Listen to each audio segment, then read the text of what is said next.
দুনিয়ার মানুষ ভালো করে বোঝো, ওয়ালাউ তারা ইয উকিফু আলান নার, একদিন এই মানুষগুলাকে জাহান্নামের সামনে দাঁড় করানো হবে।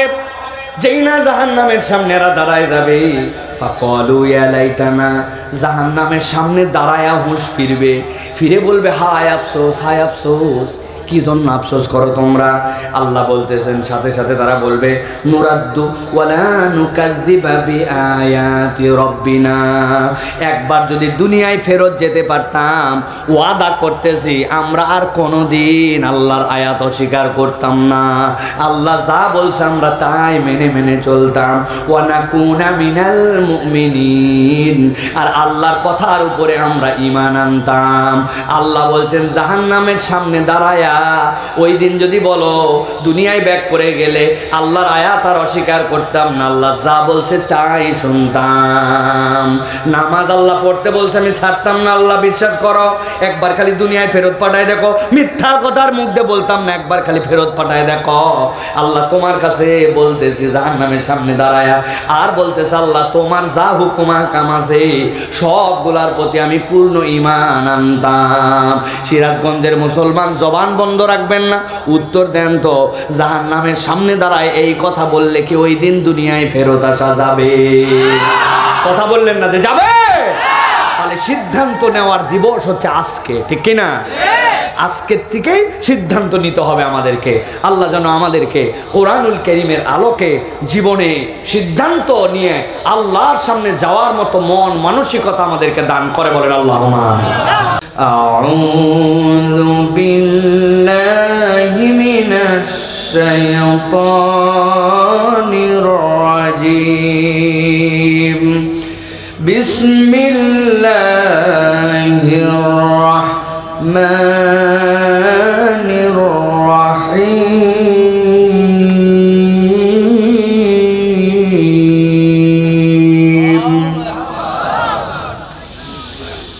ওয়ালাউ তারা ইয উকিফু আলান নারি ফাকালু ইয়া লাইতানা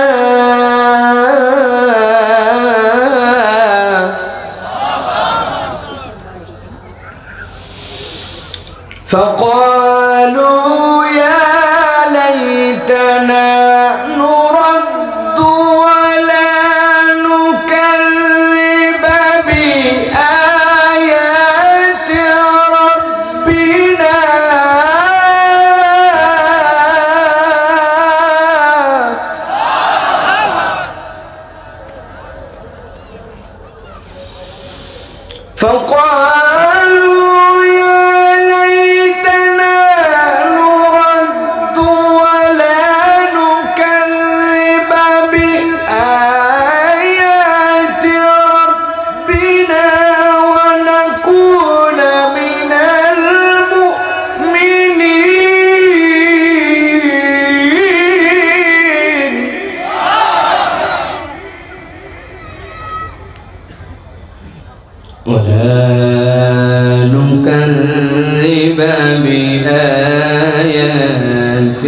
ربنا ونكون من المؤمنين.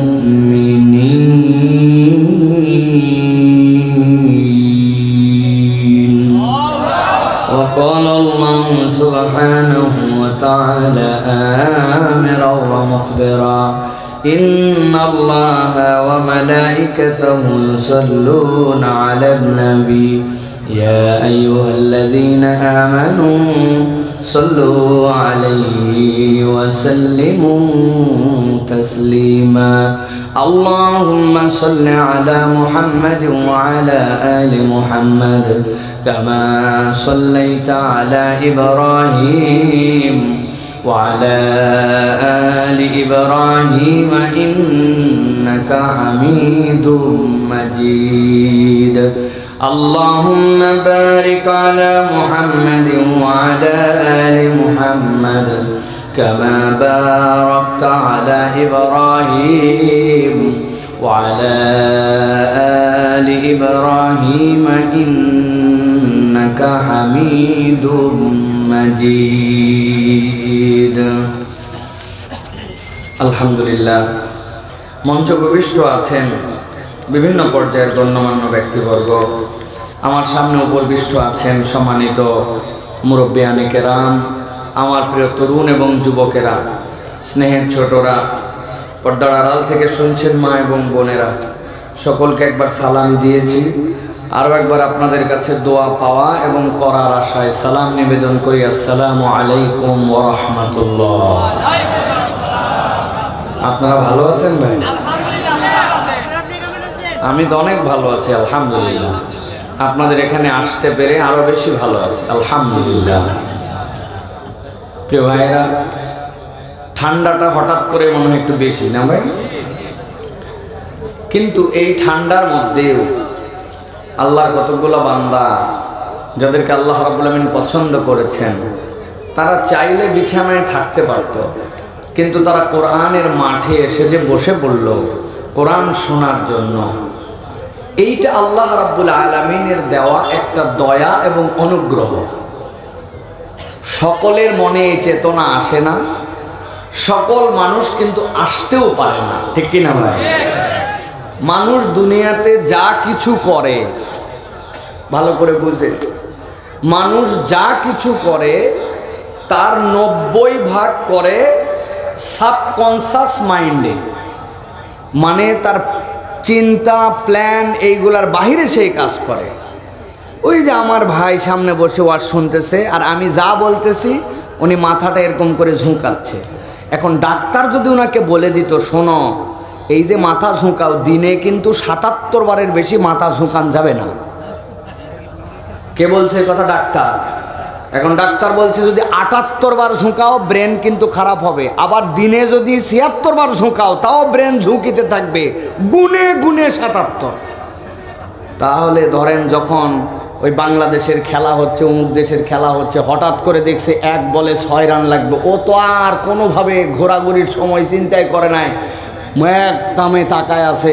কিন্তু উনার যে ওই সময় কাল্লা ঝুঁকান লাগবে ডাক্তার বলছিল, তো 1-2 দিনের মধ্যে ব্রেন শেষ হয়ে যেত। এই জন্য আমাদের অধিকাংশ কাজ যেইগুলো অচেতন অবচেতন মনে হয়, ডাক্তার বলে দিয়েছে দিনের বেলা 26 বার প্রতি মিনিটে চোখের পলক ফেলা লাগবে। এখন আপনি হঠাৎ করে ভুলে গেছেন 26 বার ফেলা লাগবে না, তাহলে 26 বার না ফেললে আপনার বিপদ। আপনাকে বলে দিয়েছে প্রত্যেক মিনিটে 20 বার করে নিঃশ্বাস নেওয়া লাগবে। কি জ্বালার কি বিপদ চিন্তা করেন তো। বউয়ের সাথে ঝগড়া বাঁধছে, এখন মারামারির পর্যায়ে, এখন নিঃশ্বাস গুনবেন না বউয়ের সাথে গন্ডগোল করবেন? তাহলে এই যে শ্বাস প্রশ্বাস নিঃশ্বাস, আপনার আমার চোখ ফেলা, কথা বলা, ধাপ ফেলা, এইগুলো সবগুলোই অবচেতন মাইন্ডে আমাদের হয়। 90% কাজ মানুষ অবচেতনভাবে করে, কিন্তু অবচেতনভাবে করলেও এইগুলা একটাও আল্লাহর নিয়ন্ত্রণের বাহিরে নয়, আল্লাহর দৃষ্টির ভিতর থেকে হয়। সুবহানাল্লাহ। আপনার আমার কাছে অবচেতন, কিন্তু আল্লাহর কাছে সব কিছুর হিসাব আছে না নাই?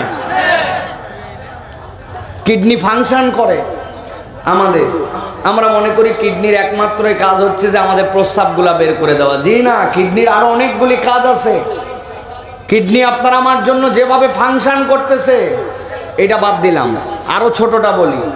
এই যে শীতকাল এসে গেল আমাদের জন্য, শীতকালে আমাদের তাপমাত্রা, আমি একবার আমেরিকায় ছিলাম, -4 ডিগ্রি সেলসিয়াস।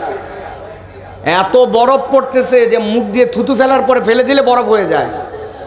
আবার এরকম তাপমাত্রাতেও মধ্যপ্রাচ্যে থাকছি, 56 ডিগ্রি সেলসিয়াস, 50 ডিগ্রি সেলসিয়াস হজের দিনে তাপমাত্রা ছিল।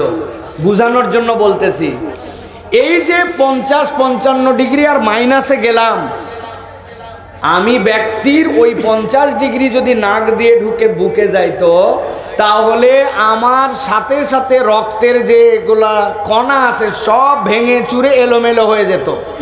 আবার যদি আমারটা মাইনাসে যেত, তাহলে আমার বুকের ভিতরে রক্ত জমাট বেঁধে নিউমোনিয়া হয়ে সাথে সাথে মরে যেতাম। বিজ্ঞান বলছে নাকের মধ্যে একটা ছোট্ট সেন্সর আল্লাহ সেট করে রাখছেন, ওইটার নাম ফেরোনাস্ক। কি নাম ওইটার? কাজ কি? মাইক্রো সেকেন্ডের মধ্যে বাহিরের তাপমাত্রা যাই হোক, আপনাকে আপনার হার্টের উপযুক্ত করে, আপনার ফিল্টার করে কনভার্ট করে গরমটাকে ঠান্ডা, ঠান্ডাটাকে গরম করে আপনার লাঞ্চের মধ্যে পাঠায়। এই মেশিনের প্রতিস্থাপন করার যদি সিস্টেম থাকতো, যে প্রত্যেক বছর বাঁচতে চাইলে 1 ফেব্রুয়ারি অথবা 1 মার্চ অথবা 1 জানুয়ারি নতুন করে নাকে এটা ঢুকান লাগবে, দাম মাত্র 3 লাখ। মুরব্বী বয়স কত আপনার? ওই যে 65, 60, 65 হবে। চাচার কত টাকা হিসাব করেন, আপনার কয় টাকা হিসাব করেন। কিন্তু ট্রিলিয়ন ট্রিলিয়ন টাকার নিয়ামত রব্বুল আলামিন আমাদেরকে ফ্রি দিয়ে দিলেন। সুবহানাল্লাহ বলেন। কেন বলতেছে এইগুলা কথা? বছরে একদিন আয়োজন হয়, তাও কতকগুলো আমাদের মানুষজন আছে তাদের কাছে এইগুলো একটারও শুকরিয়া আদায় করার মন চায় না। ওনারা খালি মনে করতেছে আমরা সব জেনে হালাইছি। আছে না ভাই? একদল আছে না, সব জেনে ফেলছে। বাপরে, পিকআপ, চলাফেরা, জামা কাপড়, বুট, জুতা, শার্ট দেখলে মনে হবে হে হে একবারে ঠাইসে ধরছেন। এই গোসলের ফরজ কয়টা বল? দেখবেন আটকায় গেছে। পিকআপ মারে হয়তো বলছে 3টা, তারপরে ধরছে একজন, কি কি 3টা বলতো? বলছে জানা আছে, বদনা, লুঙ্গি, গামছা। গোসলের ফরজ তো বদনা, লুঙ্গি, গামছা না? যারা হা হা হা করে হাসে দিলেন, এরকম অনেক আমার মুরব্বী আছে। ওনারা যদি বলা হয় চাচা নামাজ পড়েন কবে থেকে? ছোটবেলাতে পড়ি। নামাজের ভিতরে ফরজ কয়টা, বাইরে ফরজ কয়টা? মুরব্বী একটু বলেন তো। বাপরে বাপ, চায়ের দোকান থেকে ইউক্রেন রাশিয়ার যুদ্ধ চালাচ্ছে, সিরিয়ার যুদ্ধ চালাচ্ছে, আমেরিকার প্রেসিডেন্ট নির্বাচন চালাচ্ছে, কিন্তু নামাজের ভিতরের বাইরের ফরজ জানে না। এলাকায় এরকম লোক নাই অবশ্য, এগুলো ঢাকার কথা বলতেছি আমি। এলাকায়ও আছে না? যুবকের ভাব কে হয় বেটাই? একটা ওয়ার্ল্ড একাদশ গঠন করতে হবে। ওয়ার্ল্ড একাদশ মানে পুরা পৃথিবীর শ্রেষ্ঠ শ্রেষ্ঠ 11টা প্লেয়ার নিয়ে একটা টিম বানাবি। দাপট দিয়ে বলতেছে কোনো প্লেয়ার এক লেও বা না লেও, আমাদের তামিম ইকবালে বাদ দেওয়া যাবে লয়। আছে না? আরেকজন বলতেছে সচিন টেন্ডুলকারকে নিতেই হবে। ওরে বাপ, উনি মুরব্বী হয়ে গেছে, উনি 11টা প্লেয়ার কেন, লাগলে 100টা প্লেয়ারের নাম বলে দিবে। কিন্তু নবীজি এক বৈঠকে বসে আশারায় মুবাশশিরা 10 জন সাহাবীকে জান্নাতের ঘোষণা দিয়েছেন। চাচা শুনছেন এই ঘটনা? হ্যাঁ বলেন না, একটু 10 জন সাহাবীর নাম বলেন তো। এক বৈঠকে বসে যেইটা আল্লাহ নবী সাল্লাল্লাহু আলাইহি ওয়াসাল্লাম জান্নাতের ঘোষণা দিয়েছিলেন, এরকম 10টা সাহাবীর নাম বলেন। বলছে বেয়াদব কোথাকার, তোর আব্বার বিয়া আমি খাইছি আর তুই আমার সাথে বেয়াদবি করিস। আছে না ভাই? কথা বলেন একটু, আছে কি না? কেন বলতেছে এইগুলা ভাই? এইগুলা বলতেছি যে আমাদের এই যে বছরে একটা দিন আয়োজন হয়, এইগুলাতে আমাদের ইয়াংরা, আমাদের তরুণ সমাজ অন্যদিকে চলে যেতে পারত। তারা এর ব্যতিক্রম করে তারা মাহফিল করতেছে, এটার জন্য খরচ করতেছে, এটার জন্য আয়োজন করতেছে। আমরা সকলে মিলে যদি এইগুলাকে আমাদের উৎসাহ না দেই, এইগুলা থেকে যদি আমরা ধারণ না করি, তাহলে তো আমাদের জন্য এইগুলা বড় বেশি কপাল পড়ার কারণ হবে। এই জন্য প্রিয় ভাইরা, এই মাজালিসু জিকিরের দাম আল্লাহর কাছে আছে, ঠিক কিনা? কি দাম? মাজালিসু জিকিরের দাম কি? একটা দাম খালি বলি আপনাদের কাছে। নবীজি বলছেন যখন মানুষ জান্নাতে চলে যাবে, জান্নাতে যাওয়ার পরে এক জান্নাতে আরেক জান্নাতিকে বলবে, জান্নাতি ভাই আমরা দুইজনই তো জান্নাতে, কিন্তু তোমার জান্নাতে গ্রেড এত উপরে, বাপ রে বাপ, কি বিল্ডিং, কি রুম, কি অবস্থান, তোমার এত মর্যাদা বাড়লো কেমনে? বিল্ডিং দুইটাই, কিন্তু দামে কম বেশি আছে। আপনার বাথরুমে লাগানো আছে বাংলা টাইলস, আরেকজনের লাগানো আছে ইটালিয়ান টাইলস। আপনারটাও সোফা, আরেকজনেরটাও আছে সোফা, হাতিলেরটাও সোফা, এখানকার বানানোরটাও সোফা। একটা 10,000 আর একটা 1,10,000, দুইটা কি এক? সোফা, কিন্তু পার্থক্য আছে। টাইলস, কিন্তু পার্থক্য আছে। রুম, কিন্তু পার্থক্য আছে। তোমার এত মর্যাদা বাড়লো কেমনে ভাই? ওই জান্নাতি বলবে, ভাই আমার তেমন কোনো আমল ছিল না, কিন্তু আমি মাজালিসু জিকির যেইগুলো হতো, কোরআনের কথা, হাদিসের কথা, দ্বীনের কথা, আমি ওইগুলা কথার মজলিসে শরীক হতাম। আল্লাহ রাব্বুল আমিন ওই শরীক হওয়ার কারণে ওইটাকে ইবাদত হিসাবে কবুল করে আমার মর্যাদা জান্নাতে আল্লাহ বাড়ায় দিয়েছেন। আল্লাহ রাব্বুল আমিন বলছেন, দুনিয়ার মানুষ ভালো করে বোঝো কোরআনের জিকিরের কি দাম। আল্লাহ কোরআনে বলছেন, ফাতাওয়াল্লা আনহুম ফামা আনতা বিমালুম ওয়া যাক্কির ফাইন্নাল যিকরা তানফাউল মুমিনিন।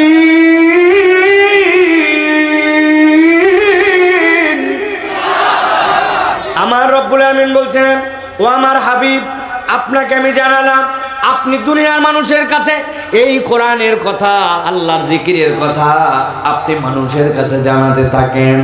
যখন এইটা জানানো হবে, আমি আল্লাহ গ্যারান্টার হলাম, ফা ইন্না যিকরা তানফাউল মুমিনিন, ঈমানদার যে থাকবে আল্লাহর এই জিকিরের দ্বারা সে অবশ্যই অবশ্যই কল্যাণ পাবে। সুবহানাল্লাহ। আমাদের ধারণা কি, কোরআনের একটা অক্ষর যদি পড়ি 10টা নেকি হয়, কোরআনের বরকত হয়। কিন্তু আল্লাহ রাব্বুল আমিন এই জায়গায় যে যিকরা শব্দের ব্যবহার করেছেন, মুফাসসিররা বলছেন, দুনিয়ার মানুষ, তোমার কত ধরনের বিপদ হয় তুমি জানো নাকি? রিজিক যেটা অর্জন করি ওই টানাটানিটা ফুরায় না। স্ত্রী বিয়ে করেছিলাম, মনে করেছিলাম সোনার সংসার হবে, কিন্তু সংসারটা কেন জানি সুখের হয় না। যে পরিমাণ জমিতে ফসল করি সেই অনুযায়ী রেজাল্ট পাই না। চাকরির পিছে অনেক দিন ধরে ঘুরতেছি, চাকরিটাও হয় না। যেই পরিমাণ সন্তানরা বাপের কথাবার্তা শোনার কথা, সন্তানরা ওরকম কথা শোনে না। ডাক্তারের পরে ডাক্তার দেখালাম, রোগবালা এটা ভালো হয় না। বাচ্চাটাকে মানুষের মতো মানুষ বানাতে চেয়েছিলাম, কেন জানি মানুষ হয় না। বুঝে থাকলে বলেন তো, আপনার আমার সমাজে এরকম না পাওয়া আর এরকম আপনার আমার সমস্যা আছে কিনা? আমার রব্বুল আমিন বলছেন, ওয়াযাক্কির ফাইন্না যিকরা তানফাউল মুমিনিন, আপনি জিকির করেন, আপনি জানায় দেন, নিশ্চয় জেনে রাখেন এই কোরআনকে মোহাব্বত করে যারা জিকির হিসাবে, স্মরণ হিসাবে শুনবে, যারা এটাকে মানার শপথ নেবে, আল্লাহ রব্বুল আলামিন তার যত ধরনের সমস্যা আছে চাইলে এর দ্বারা আল্লাহ উত্তরণ ঘটায় দিবে। আল্লাহ রাব্বুল আমিন এর পরে বলছেন, ওয়া মা খালাকতুল জিন্না ওয়াল ইনসা ইল্লা লিয়াবুদুন। এই দুনিয়ার মানুষ, আমি আল্লাহ রাব্বুল আমিন তোকে কেন এই কল্যাণ দিতে চাই, আমি রব্বুল আলামিন তোকে জানালাম, আমি জিন আর ইনসানকে আমার ইবাদত ছাড়া অন্য কোনো কিছুর জন্য সৃষ্টি করি নাই। তবে তবে তবে তবে মনে রেখো, তুমি ইবাদত করে আল্লাহর বিরাট উপকার করে ফেলতেছো। তুমি যদি নামাজ না পড়ো, তুমি যদি সিজদা না দাও, আল্লাহর বোধহয় বিরাট দাম কমে যাবে, এইটা যেন কখনো তুমি ভেবো না। তাবৎ পৃথিবীর মানুষ যদি আল্লাহর সিজদায় অবনত হয়, আল্লাহর এক চুলো সম্মান বাড়ে না। আর তাবৎ পৃথিবীর মানুষ যদি ইবাদত করা ছেড়ে দেয়, আমার রবের ইজ্জতের এক চুলো ঘাটতি হয় না। ইবাদত করি আমাদের জন্য। আল্লাহ রাব্বুল আলামিন বলছেন, মা উরিদু মিনহুম মির রিজকিন ওয়া মা উরিদু আন ইউতঈমুন ইন্নাল্লাহা হুয়ার রাজ্জাকু যুল কুওয়াতিল মাতিন।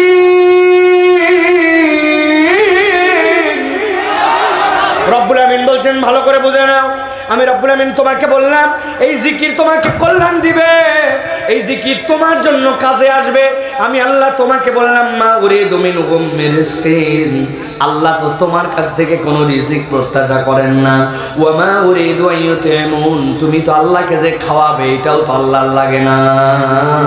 আল্লাহ বলছেন, ইন্নাল্লাহা হুয়ার রাজ্জাকু যুল কুওয়াতিল মাতিন, তোমার রব হচ্ছেন মাতিন রব, তোমার রবের কাছে রিজিক আছে।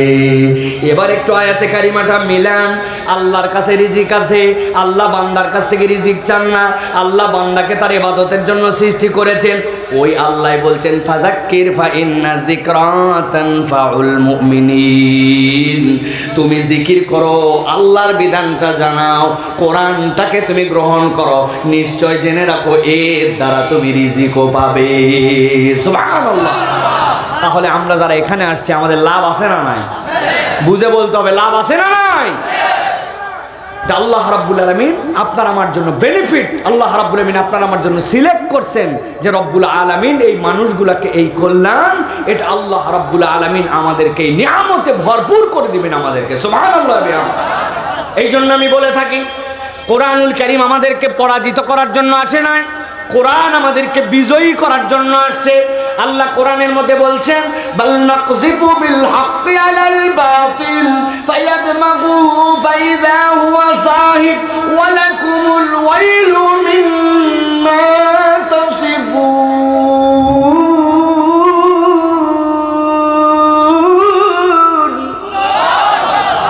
রাব্বুল আমিন বলছেন, এই দুনিয়ার মানুষ ভালো করে বোঝো, এই কোরআনের কাজ কি হবে? আল্লাহ বলছেন, বাল নাকযিফু বিল হাক্কি আলাল বাতিল। এই কোরআন, এই হক, এই ইসলাম, এইটা বাতিলের উপরে আঘাত করবে। আল্লাহ বলছেন এমন আঘাত করবে, ফায়াদমাগু। আল্লাহ বলছেন এইটা আঘাতটা যেমন তেমন জায়গায় করবে না, এই আঘাতটা করবে বান্দার চেতনায় আর বান্দার মন মানসিকতায়। কেননা চেতনায় পরিবর্তন না হলে প্রকৃত পরিবর্তন করা সম্ভব নয়, ঠিক কিনা? চেতনায় যদি পরিবর্তন না হয়, নৈতিকতায় যদি পরিবর্তন না হয়, তাহলে দেশের অবস্থা কি হতে পারে আমরা বিগত দিনে জানতে পারছি, ঠিক কিনা? হ্যাঁ, রাস্তা, যেই রাস্তা চলার কথা 5-7 বছর, 1 বছর সেই রাস্তা চললো না। যেই কাজ হওয়ার কথা অল্প টাকায়, সেইটা বাজেট বাড়াতে বাড়াতে বাড়াতে বাড়াতে চুরি করতে করতে করতে অবস্থা খারাপ, ঠিক কিনা? এই জন্য প্রিয় ভাইরা, আল্লাহ বলছেন পরিবর্তন কি দিয়ে হবে? বাল নাকযিফু বিল হাক্কি আলাল বাতিল ফায়াদমাগুহু। আল্লাহ বলছেন তোমার চেতনায় পরিবর্তন লাগবে। চেতনায় পরিবর্তন না হলে প্রকৃত পরিবর্তন আনা সম্ভব না। এটা আপনাকে ঈমানের মধ্যে বিশ্বাস করতে হবে। একটা উদাহরণ দেই, ভালো করে সারা জীবন মনে রাখবেন, হৃদয়ের মধ্যে গেঁথে রেখে দিবেন। শত শতবার আমি উদাহরণের কথা বলেছি। আপনাদের এই মহল্লায় 2টা ছেলে গন্ডগোল লাগাইছে। আপনাদের চরিয়া উজির এই জায়গায় 2 ছেলে গন্ডগোল লাগাইছে, খেলার মাঠে গন্ডগোল। এক কথা 2 কথা হতে হতে এক ছেলে স্ট্যাম্প তুলে নিয়ে আসছে, একটা নিয়ে এসে এক কথায় দিছে একবারই। যেই ছেলেকে বাড়ি মারছে ওই ছেলের হাতের মধ্যে লাগছে, লাগে হাত ভেঙে গেছে। হাত যেই না ভেঙে গেছে, সাথে সাথে হাসপাতালে নিয়ে গেছে। সিরাজগঞ্জ মেডিকেলে যাওয়ার পরে ভর্তি করার পরে হাতটা প্লাস্টার করে বেঁধে দিয়ে ডাক্তার বলছে 1 দিন অন্তত পক্ষে মেডিকেলে থাকা লাগবে। কেন?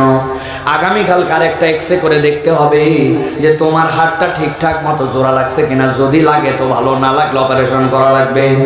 ওই ছেলে রাত্রেবেলা প্লাস্টার করা হাত গলার মধ্যে ঝুলাই নিয়ে আছে, ঝুলাই নিয়ে রাত্রেবেলা অপেক্ষা করতেছে।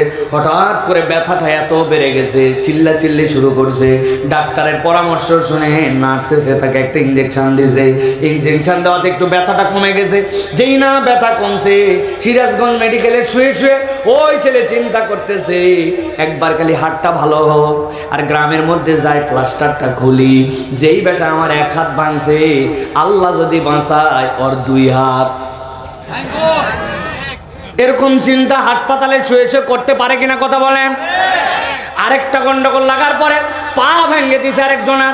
যেই না পা ভাঙছে, পা ভাঙার পরে ওই ছেলে চিন্তা করছে যে অবস্থা, সিরাজগঞ্জ মেডিকেল আগে যাও। সিরাজগঞ্জে যাওয়ার পরে বলছে এখানে কাজ নাই, এখান থেকে আপনাকে যাওয়া লাগবে ঢাকা পঙ্গু হাসপাতালে। ঢাকা পঙ্গু হাসপাতালে ঠ্যাং দেখানোর পরে প্লাস্টার করার পরে 5 ইঞ্চি 5 ইঞ্চি 2টা ইট আছে, ইটা দিয়ে টানা দিয়ে বাঁধে দিয়েছে। তাছাড়া পা সোজা হবে না, কমসে কম 1 মাস হাসপাতালে থাকা লাগবে। পা টানা দেওয়া, রাত্রেবেলা ব্যথায় টনটন করে, চেতনার মধ্যে তার আলোড়ন এসে গেছে, ব্রেন আর লোড নিতে পারে না। বলছে ডাক্তার আর সহ্য করা যায় না। বলছে সাথে সাথে একটা ব্যথানাশক ইঞ্জেকশন দাও। ব্যথানাশক একটা ইঞ্জেকশন দিয়েছে।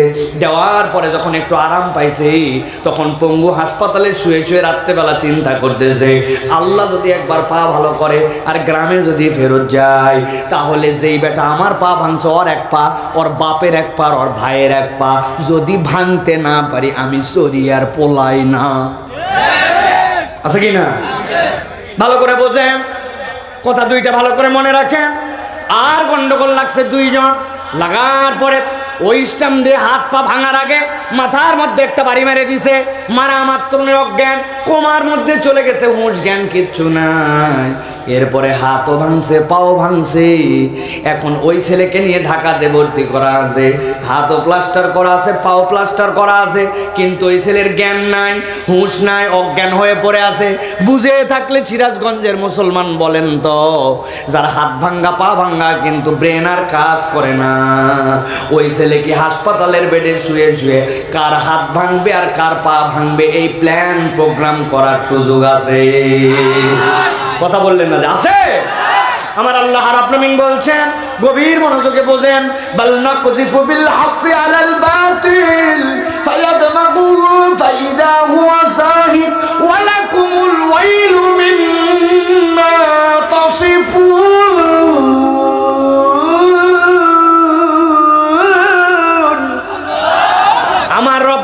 দুনিয়ার মানুষ, ইসলাম তোমাকে যেইটা দিবে, কোরআন তোমাকে যেইটা দিবে, ওইটা তোমার মগজ ধোলাই, ওইটা তোমার চেতনায় পরিবর্তন। তোমার যদি চরিত্র আর চেতনায় পরিবর্তন না হয়, তুমি কিয়ামত পর্যন্ত সোনার বাংলা করতে পারবা না। আগে ছিল চোরের খনি, এখন হয়েছে ডাকাতের খনি। কি ভাই? আগে আমরা শুনতাম 10 লক্ষ টাকা দুর্নীতি, 1 কোটি টাকা দুর্নীতি, এইগুলো এখন কোনো টাকাই না, এখন শুনি হাজার হাজার। কথা বলে নাকি? মনে হয় পান্তা ভাত। একটা লোক 20,000 টাকা কামাই করতে ফাইটে যায় কি, আর ওদের খালি শুনি হাজার হাজার হাজার হাজার। বাপ রে বাপ, ডাকাত আর ডাকাত, চোর আর চোর। বুঝে থাকলে বলেন সিরাজগঞ্জের মুসলমান, জিজ্ঞাসা করি যাতে করে মূল আলোচনাটা আপনাদের কাছে ক্লিয়ার হয়। যেই মানুষগুলা রাস্তার টাকা খেয়ে ফেললো, যেই মানুষগুলা ব্যাংক ডাকাতি করে ফেললো, যেই মানুষগুলা পাসপোর্ট অফিসে দুর্নীতি করলো, যেই মানুষগুলা সেটেলমেন্ট অফিসে, ভূমি অফিসে দুর্নীতি করলো, যেই পুলিশগুলা থানার মধ্যে বসে দুর্নীতি করলো, এরা তো সব মূর্খের বাচ্চা। মূর্খ তো না, পড়ালেখা কিচ্ছু জানে না। 5 fail, matric fail, intermediate fail. বুঝে থাকলে বলেন তো, তাহলে এরা শিক্ষিত নাকি অশিক্ষিত? শিক্ষিত, কিন্তু শিক্ষা যেটাই আছে, এই শিক্ষা তার হৃদয়ে আর মগজে আল্লাহ ভয়ের আলো জ্বালাতে পারেনি। ঠিক না? সিসি ক্যামেরা আছে, এই প্রতিষ্ঠানটি সিসি ক্যামেরা নিয়ন্ত্রিত। আমার একটা ভাইরাল ঘটনা। কি ঘটনা? ভাইরাল ঘটনা। আমার পাসপোর্টের মেয়াদ শেষ, এখন 6 মাসের নিচে গেলে আপনার পাসপোর্টের মধ্যে আপনাকে ভিসা লাগাবে না, এটা নিয়ম। আমার এমার্জেন্সি ভিসা করা লাগবে, এখন পাসপোর্টটা আমার রিনিউ করা লাগবে। পাসপোর্ট অফিসে একজন বলছে তাড়াতাড়ি যান, এমার্জেন্সি দিয়ে এটাকে আবেদন করে নেওয়া লাগবে। আমি গেছি, যাই সিরিয়াল দিব, আমাকে গোনার মধ্যেই ধরে না। একজন বুদ্ধি দিয়ে দিয়েছে, হুজুর আপনি যেই হন না কেন 6-7 বছর আগে, এখন হলে তো বিপদ আছে ওদের। কিন্তু 6-7 বছর আগের ঘটনা। আমাকে বলছে, হুজুর যাওয়ার সময় একটু পকেট মানি নিয়ে যায়েন, খরচ করা লাগে। পুলিশ ভেরিফিকেশনে নাকি খরচ করা লাগে, জানেন না আপনারা? আরে যারা হজ করছে, হজের পাসপোর্টেও টাকা খাইছে ওরা। কি বলেন? হজের পাসপোর্টেও টাকা নিছে, আমি নিজে জানি। এখন পর্যন্ত কমসে কম 3 থেকে 3,500 লোকের আমার সাথে হজ করার আল্লাহ রাব্বুল আমিন তৌফিক দিয়েছে। কমসে কম এতগুলা মানুষের সাথে প্রত্যেকের কাছে টাকা খাইছে। এখন আমি তো প্রস্তুতি নিয়ে গেছি, কিন্তু আমার থেকে টাকাও চায় না, কাজও করে দেয় না। অনেকক্ষণ ঘুরায়া খানিকক্ষণ পরে বলছে, হুজুর নিচে চলেন। যেই না দোতলার থেকে নিচে আসবো, দোতলার থেকে যে একটা সিঁড়ি, এরপরে মধ্যে একটা ল্যান্ডিং, আবার একটা সিঁড়ি, 2 ল্যান্ডিং 2 সিঁড়ির মধ্যে একটা থামার জায়গা আছে না? ওই ল্যান্ডিংয়ের ওই জায়গায় এসে বলছে, হুজুর এদিকে আসেন, টাকা বের করেন। আমি বললাম, এই ব্যাক কল, টাকা দেওয়ার জন্য আমি কখন থেকে রেডি আছি, সারাদিন উপরে ঘুরাই, এই জায়গায় আছে কি জন্য টাকা? বলছে, হুজুর সে কথা আর বলেন না, এই ভবনটি সিসি ক্যামেরা নিয়ন্ত্রিত, তবে আমরা মনিটরে চেক করে দেখছি, পুরা বিল্ডিং ভিডিওতে আসলেও এই জায়গা ধরে না।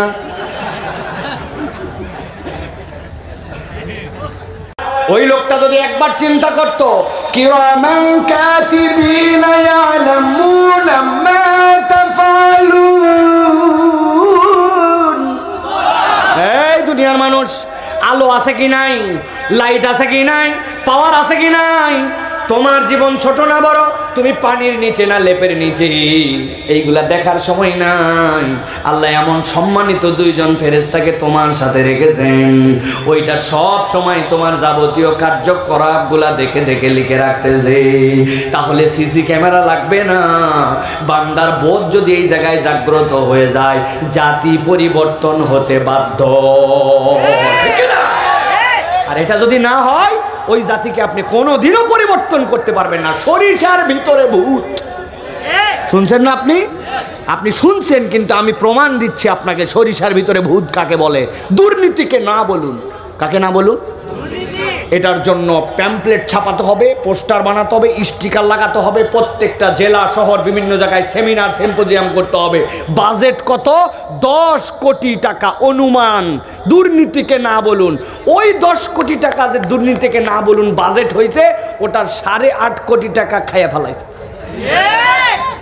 তাহলে কি দুর্নীতিকে না বলুন মানে কি? সরিষার ভেতরেই ভূত, আপনি কি দিয়ে ভূত তাড়াবেন প্রিয় ভাইরা?